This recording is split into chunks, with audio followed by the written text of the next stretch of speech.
Good morning बच्चों, फिर से आपका स्वागत है जीव विज्ञान की ऑनलाइन क्लासेज में। जैसा कि कल हमने चैप्टर नंबर 37 जो था वो शुरू किया था। 37 नंबर हमारा चैप्टर था म्यूटेशन। क्या था? म्यूटेशन, अर्थात उत्परिवर्तन जो चैप्टर था उसकी हमने शुरुआत की थी। और आज इस चैप्टर में हम आगे बात करने वाले हैं। कल जो हमारा लास्ट टॉपिक था वो क्या था? वो था टाइप्स ऑफ म्यूटेशन। क्या था? Types of mutation. इसमें हमने दो म्यूटेशन की बात की थी। एक तो बात की थी हमने जीन म्यूटेशन की, जीन म्यूटेशन अर्थात जीन उत्परिवर्तन, और दूसरा था क्रोमोसोमल म्यूटेशन। हम एक नंबर की बात कर रहे थे, वो क्या था? जीन म्यूटेशन अर्थात जीन उत्परिवर्तन।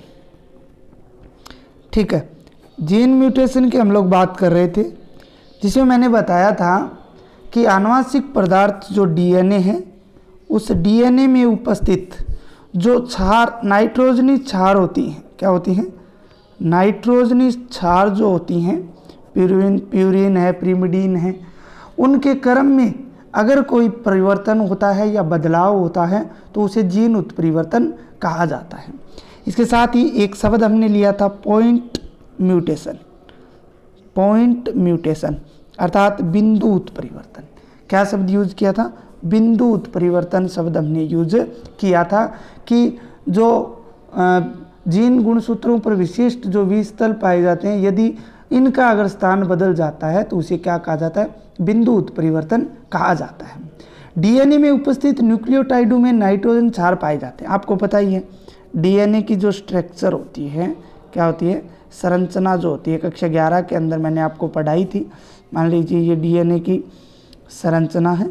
इस संरचना के अंदर आपको पता है ये दो न्यूक्लियोटाइड पाई जाती हैं। क्या पाई जाती हैं? न्यूक्लियोटाइड जो है वो पाए जाते हैं, और इनके अंदर नाइट्रोजनी क्षार ATCG ये पाए जाते हैं, जो हाइड्रोजन के डबल और ट्रिपल बॉन्ड द्वारा बंधित रहते हैं। तो इनके भिन्न प्रकार के स्थापन के कारण इन्हें क्षार युग्म प्रतिस्थापन भी कहा जाता है। इनके क्या है? विभिन्न प्रकार के स्थान के कारण इन्हें क्या कहा जाता है? क्षार युग्म प्रतिस्थापन भी कहा जाता है। क्षार युग्म प्रतिस्थापन भी इनको क्या है? बोला जाता है। इस परिवर्तित जीन का व्यवहार जो होता है वो क्या है? इस परिवर्तित जीन का अगर हम बात करें, जो परिवर्तित जीन होती है उसका जो व्यवहार है, क्या है? बिहेवियर जो है वो मूल जीन से भिन्न होता है। किससे होता है? मूल जीन से भिन्न होता है। अर्थात जो मेन जीन है उस जीन से जो परिवर्तित जीन होती है उससे क्या होता है? भिन्न होता है। तो ये मुख्य बात है जो आपको याद रखनी है। इस प्रकार प्रकृति में स्वच्छंद उत्परिवर्तन जो है वो होते रहते हैं। क्या होते रहते हैं? स्वच्छंद उत्परिवर्तन जो है वो होते रहते हैं। जैसे एग्जाम्पल के तौर पर अगर हम बात करें तो ड्रोसोफिला मक्खी, कौन सी? ड्रोसोफिला मक्खी। ड्रोसोफिला मक्खी में जीन उत्परिवर्तन की घटना को देखा गया। किसको? जो जीन म्यूटेशन है उसको देखा गया। देखिए किस प्रकार से उसके अंदर जीन म्यूटेशन की क्रिया है उसको देखा गया। 1 करोड़ ड्रोसोफिला में से 200-300 ड्रोसोफिला मक्खी जो है उनमें जीन उत्परिवर्तन की घटना देखी गई।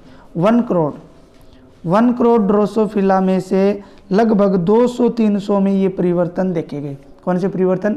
जीन परिवर्तन जो है वो देखे गए। कितने में? 200-300 जो मक्खी थी ड्रोसोफिला मक्खी, उनके अंदर ये घटना जो है वो देखी गई।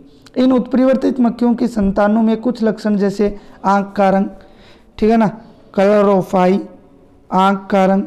इसके अलावा अगर बात करें तो पंखों के प्रकार, टाइप्स ऑफ फिन, ठीक है ना, पंखों के प्रकार, टाइप्स ऑफ फिन। इसके अलावा अगर बात करें तो इन लक्षणों के अंदर दो लक्षण जो मैंने आपको बताए हैं, आँख का प्रकार, आँख का रंग और पंखों का प्रकार, इनमें क्या है? लक्षण स्थायी रूप से वंशागत हुए थे। क्या हुए थे, स्थायी रूप से वंशागत हुए थे। किसके कारण वंशागत हुए थे, इस जीन उत्परिवर्तन के कारण ही वंशागत हुए थे। उत्परिवर्तन की घटना जो है वो सूक्ष्म जीवों से लेकर सभी जीवों जो धारी हैं उनके अंदर पाई जाती है। भाई माइक्रो ऑर्गेनिज्म से, मान लो आप, माइक्रो ऑर्गेनिज्म से लेकर और बड़े बड़े जीवधारी हैं उनके अंदर भी जो जीन उत्परिवर्तन की घटना है वो देखी गई है। कुछ उत्परिवर्तन तो इतने सूक्ष्म होते हैं कि उनका प्रभाव दिखाई नहीं देता है। भाई कुछ म्यूटेशन तो ऐसे होते हैं बहुत सूक्ष्म होते हैं जिनका जो प्रभाव है वो दिखाई नहीं देता है। ऐसे उत्परिवर्तन को अप्रभावी उत्परिवर्तन कहा जाता है।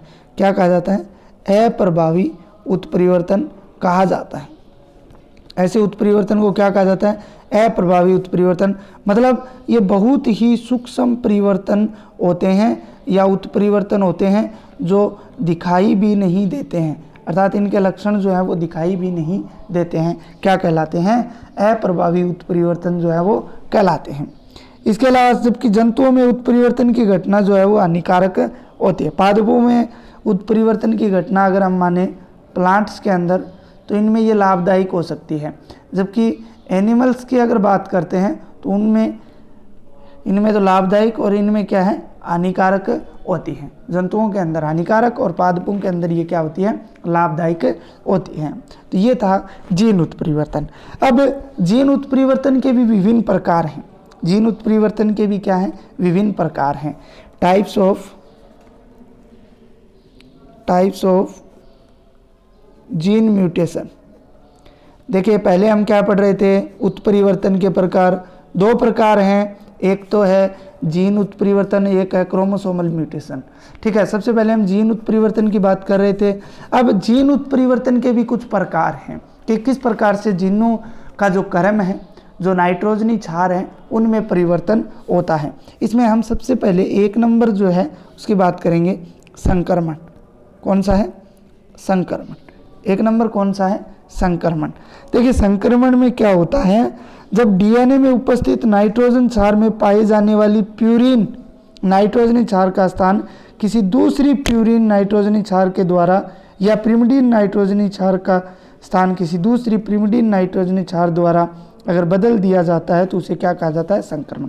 देखिए ध्यान दीजिए, यहाँ पे नाइट्रोजनी बेसिस हैं या नाइट्रोजनी क्षार जो होती हैं, एक होती है क्या होती है, प्यूरिन, और दूसरी क्या होती है, प्रीमिडीन। दूसरी क्या होती है, प्रीमिडीन। ठीक है, एक तो होती है प्यूरिन और एक होती है प्रीमिडीन। जब एक प्यूरिन का स्थान दूसरी प्यूरिन के द्वारा बदल दिया जाता है या एक प्रीमिडीन का स्थान दूसरी प्रीमिडीन के द्वारा बदल दिया जाता है तो इसे क्या बोला जाता है, संक्रमण कहा जाता है। जैसे उदाहरण के तौर पर अगर हम बात करें, फॉर एग्जाम्पल अगर बात करें तो जैसे मैं लिखता हूँ, एक क्रम लिखता हूँ, ATGC।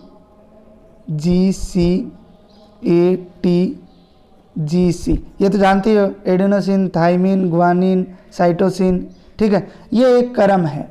ठीक है, अब अगर इसमें संक्रमण की बात करें तो ये क्या हो जाएगा, ACGCATGC क्या हो जाता है, इस प्रकार से हो जाता है। इसमें क्या हुआ, टी की जगह क्या आ गया, सी आ गया। टी की जगह क्या आ गया, सी आ गया। ठीक है, जी आ गया, सी की जगह क्या आ गया, फिर GCA हो गया, TGC। तो यहाँ पे ये इस टी की जगह क्या आया है, सी आया है। तो ये क्या हो गया, क्या कहलाता है, संक्रमण कहलाता है। क्या कहलाता है, संक्रमण कहलाता है। 2 नंबर बात करते हैं। अब 2 नंबर जो है वो है अनुपथन। 2 नंबर क्या है, अनुपथन। 2 नंबर है अनुपथन। अनुपथन की अगर बात करें तो जब डीएनए में उपस्थित जो प्यूरिन नाइट्रोजनी क्षार का जो स्थान है, किसका, प्यूरिन नाइट्रोजनी क्षार का जो स्थान है, प्यूरिन नाइट्रोजनी क्षार का जो स्थान है वो प्रिमिडिन नाइट्रोजनी क्षार के द्वारा, किसके द्वारा, प्रिमिडिन नाइट्रोजनी क्षार के द्वारा या प्रिमिडिन नाइट्रोजन क्षार का स्थान प्यूरिन नाइट्रोजन क्षार के द्वारा बदल दिया जाता है।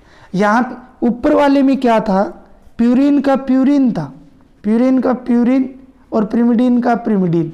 लेकिन इस अनुपतन के अंदर उल्टा होगा, प्यूरिन का कौन होगा, पिरिमिडीन, प्यूरिन का स्थान कौन ले लेगा, पिरिमिडीन, या फिर पिरिमिडीन का स्थान कौन ले लेगा, प्यूरिन ले लेगा। जैसे अगर उदाहरण की बात करते हैं हम तो ATGCATG ये एक क्षार अनुक्रम है, इसकी अगर बात करें तो इस प्रकार से चेंज हो जाएगा ATGAATGC।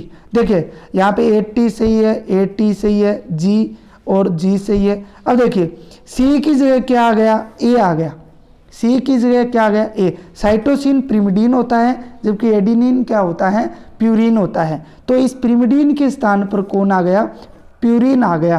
पिरिमिडीन के स्थान देखो A और G क्या होते हैं, प्यूरिन होते हैं, और T और C क्या होते हैं, पिरिमिडीन होते हैं। तो यहाँ पे C की जगह क्या आया है, A आया है, तो क्या हो गया, पिरिमिडीन के स्थान पे क्या आया, प्यूरिन आया है। और अगर हम ऐसा बोलते A की जगह C आ जाता तो वो क्या हो जाता, प्यूरिन की जगह कौन आ जाता, पिरिमिडीन आ जाता। तो इसे क्या बोला जाता है, अनुपतन कहा जाता है। क्या कहा जाता है, अनुपतन कहा जाता है। इस प्रकार से इसके और भी प्रकार आगे दिए हुए हैं जीन उत्परिवर्तन के, जैसे फ्रेम शिफ्ट, अगला कौन सा है, फ्रेम शिफ्ट, उसके बाद में अप्रायक, उसके बाद में निक। ठीक है, 3 और दिए हुए हैं। इसके बाद में आपके जीन म्यूटेशन की विशेषताएं हैं जिनकी बात हम कल वाले वीडियो के अंदर विस्तार से करेंगे।